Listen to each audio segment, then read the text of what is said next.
Waheguru Ji Ka Khalsa, Waheguru Ji Ki Fateh. Welcome to the segment of Coach Gurbani's a-sabad-a-day, where the recitation from Gauri Sukhmani Mahalla Panjama continues with the 8th Pauri. So we will begin with the Salok first. Salok Man Sacha Mukh Sacha Soi अवर न पेख एक सबिन कोय नानक एह लक्षण ब्रह्म ज्ञानी होए नानक ए लक्षण ब्रह्म ज्ञानी होए.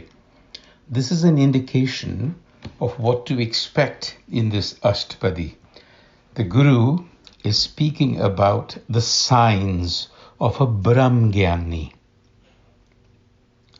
So the question is, who or what is a Brahm Gyani? Now, a Brahm Gyani literally means one who knows creation or the mysteries of creation. It's actually symbolic of an enlightened mind. And this is a term that is synonymous with other terms in Gurbani such as Sad, Sant, Satyar, Gurmukh. So you can think of the Brahm Gyani as being a model Sikh. This is the ideal in Sikhi. So the Guru here is going to tell us what the signs of such an ideal individual are. So let's see what the Ashtapadi has to teach us. And we will go through it section by section.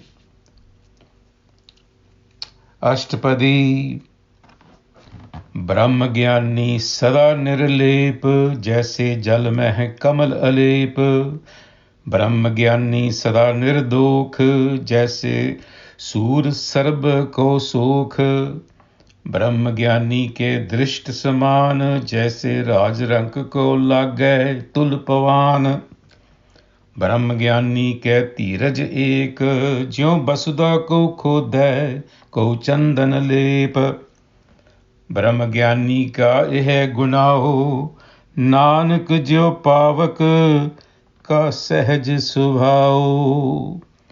So what the Guru is telling us, Nanak जो पावक का सहज स्वभाव ब्रह्म ज्ञानी का यह गुनाव. This is the last line of the Pauri and usually has the crux of the message.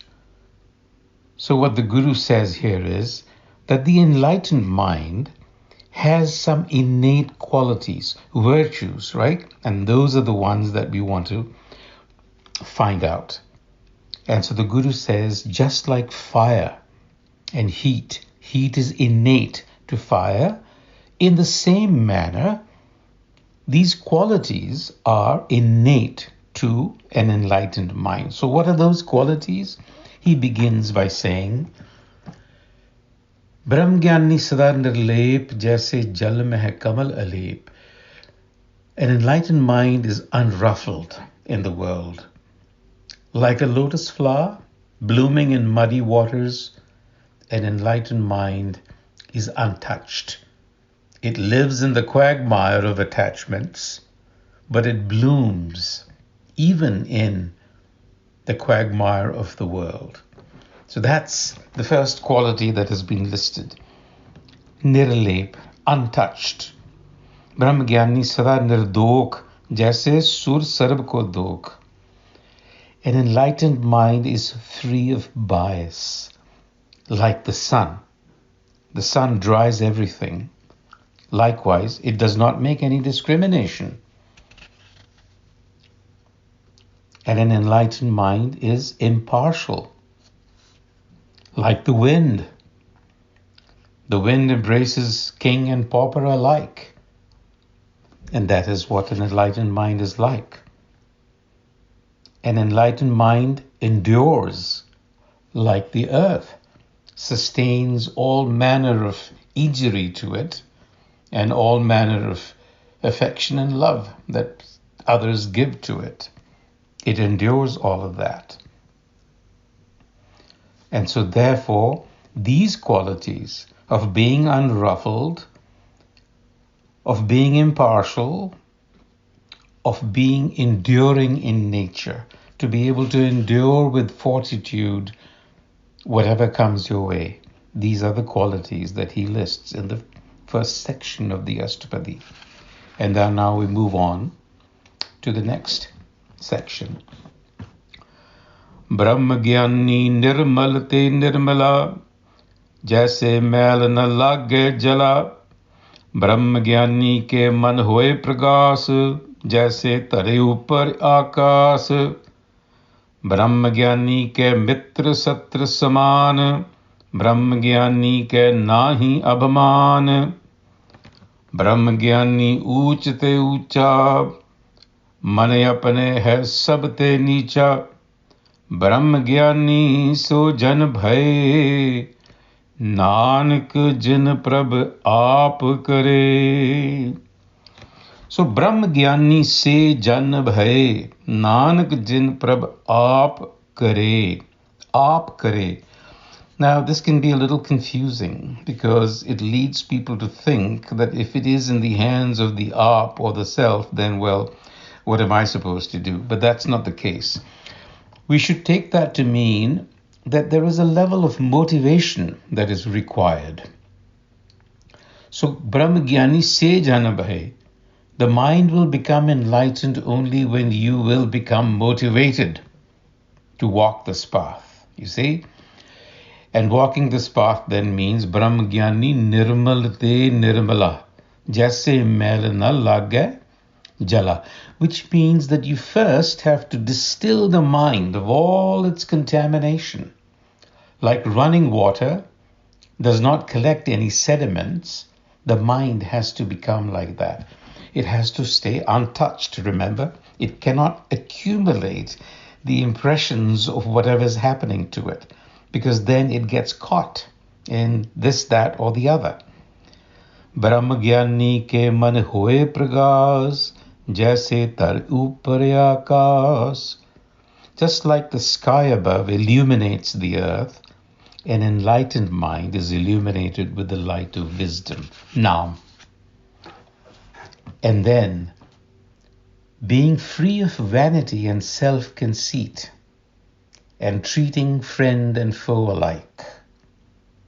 That's mitra satra saman, Brahm Gyani ke nahi abhaman.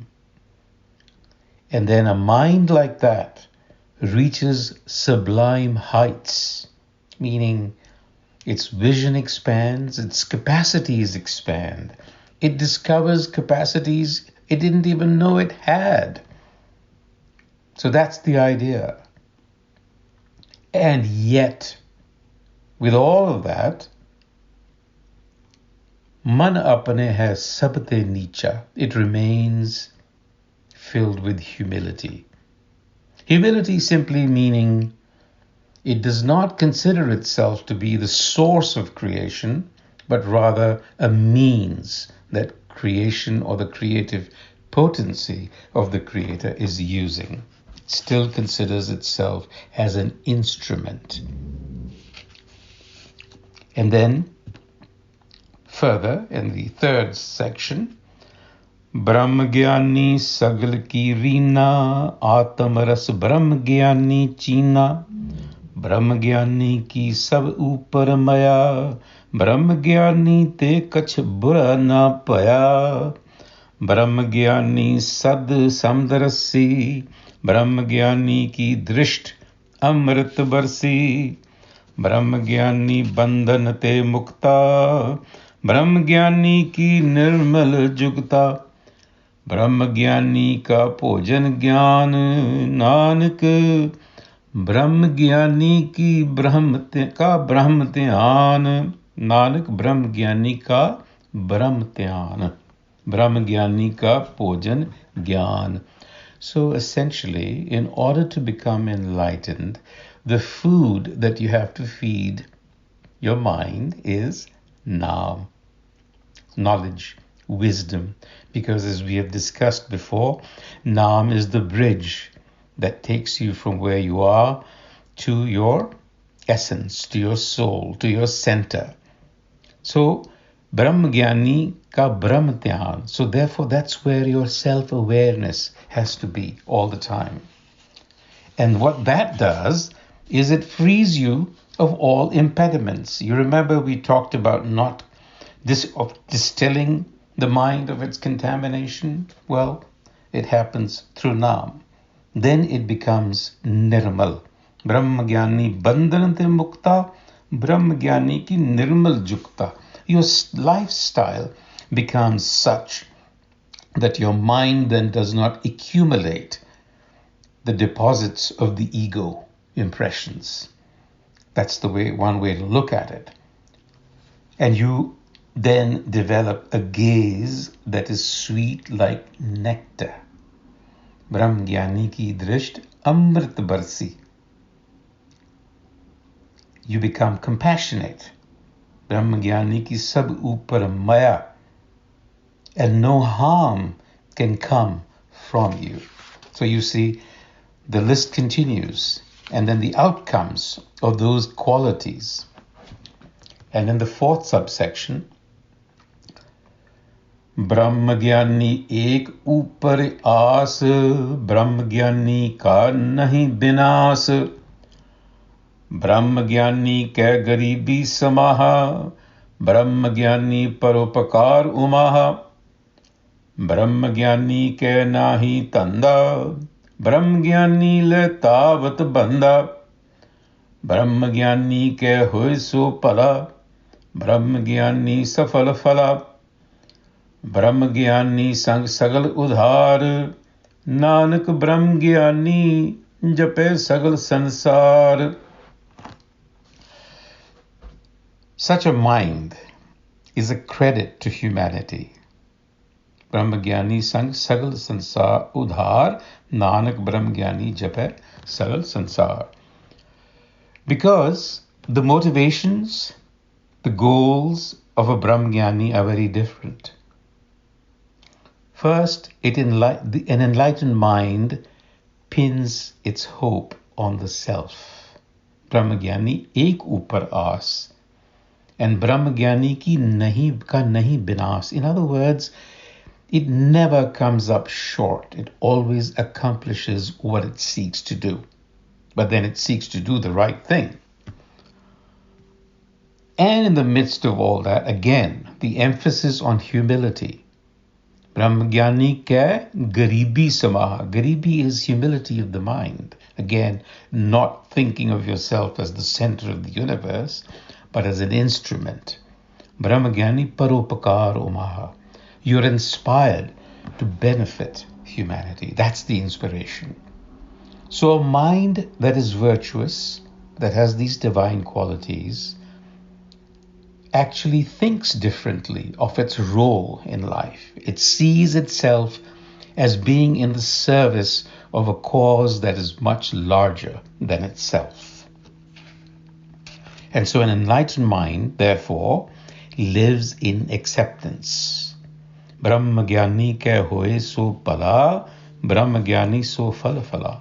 And that life is then fruitful and successful. The Guru goes on, and in the fifth subsection, he says, Brahma Gyani ke ek rang, Brahma Gyani ke base prabh sang, Brahma Gyani ke naam adhar, Brahma Gyani ke naam parvar, Brahma Gyani sada sad jagat, Brahma Gyani aham bad tyagat, Brahm Gyani ke man paramanand, Brahm Gyani ke kar sada anand, Brahm Gyani sukh sahaj nivas, Nanak Brahm Gyani ka nahi binas. Brahm Gyani ka nahi binas, because this mind now knows the eternal. In other words, it has experienced that timeless place, where there is no time and therefore no death. And therefore it is forever in rest and repose. Brahmagyani Sukh Sahaj Nivas. And it experiences fullness, Paramanand, fulfillment. That is the state of a Brahmagyani. Because then it is dyed in the color of love. Brahmagyani ka ikke rang. Brahmagyani ke base prabh sang, because it is now abiding in the self. And importantly, again, emphasis, Brahmagyani ke naam adhar. Brahmagyani ke naam parvar. So naam becomes the support, the guide, the family, all guided by naam.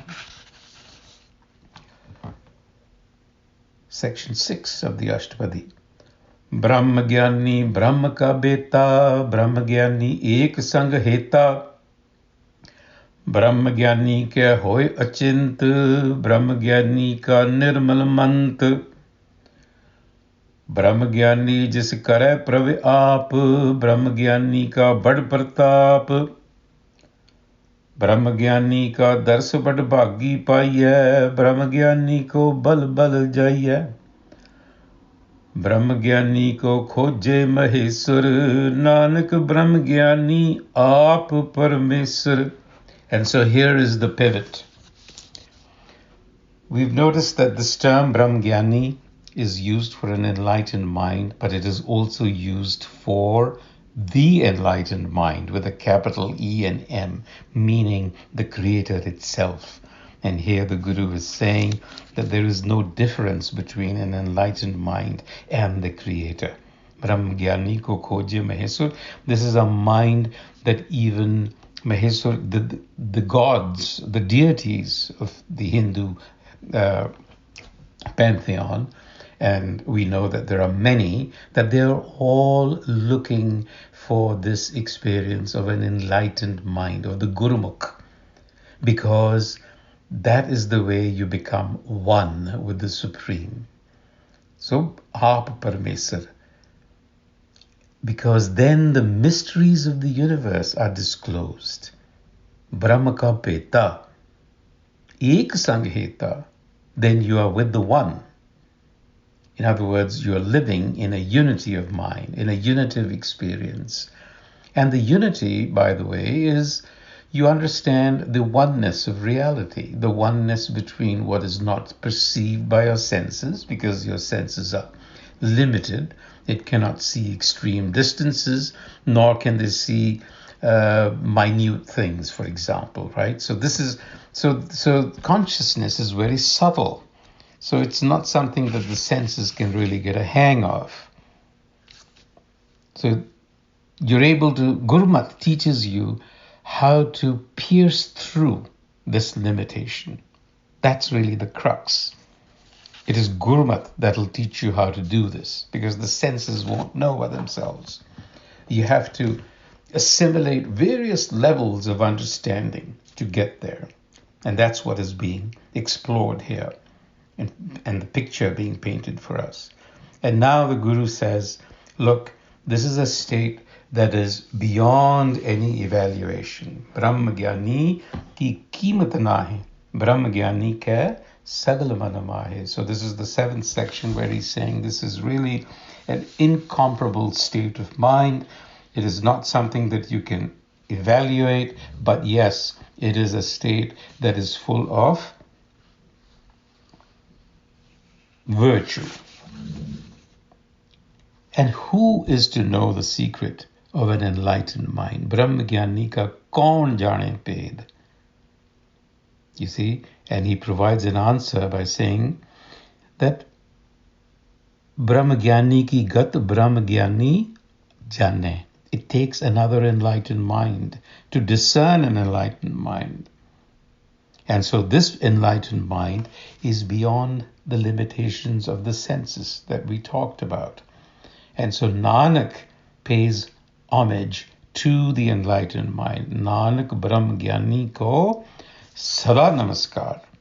And in the concluding section, Brahmagyani sab srishta ka karta, ब्रह्म ज्ञानी सद जीवै नहीं मरता, ब्रह्म ज्ञानी मुक्त जुगत जी का दाता, ब्रह्म ज्ञानी पूरन पुरख विदाता, ब्रह्म ज्ञानी अनाथ का नाथ, ब्रह्म ज्ञानी का सब ऊपर हाथ, ब्रह्म ज्ञानी का सगल आकार, ब्रह्म ज्ञानी आप निरंकार, ब्रह्म ज्ञानी की शोभा ब्रह्म ज्ञानी बनी, नानक ब्रह्म ज्ञानी सर्ब का धनी. So what we notice is a very interesting transition from the description of an enlightened mind, of an evolved individual, the qualities that are innate to it, and the goals and motivations and the lifestyle that it adopts, the outcomes, and the spirit in which it carries itself in the world. We now, at the concluding section of this Ashtapadi, begin to realize that a lot of this description that has been given to us actually applies to the Creator, Srishtika Karta, which is Creator, Sad Jiva Nahi Marta, eternity, Mukt Jugat Ji Ka Data, Mukt, liberated, Ji Ka Data, the giver, Anath Ka Nath, the master of the hapless, Brahmagyani ka sagal akar, it permeates all form, Brahmagyani aap nirankar, that is the clincher. So you see, the Guru has shown us the linkage between our minds and the mind of the Creator. We are at one end of the spectrum and we have to travel that path through Nam in order to connect with that mind. And then we lose our own ego identity. We indeed become like the eternal Creator. On that note, until the next time, Waheguru Ji Ka Khalsa, Waheguru Ji Ki Fateh.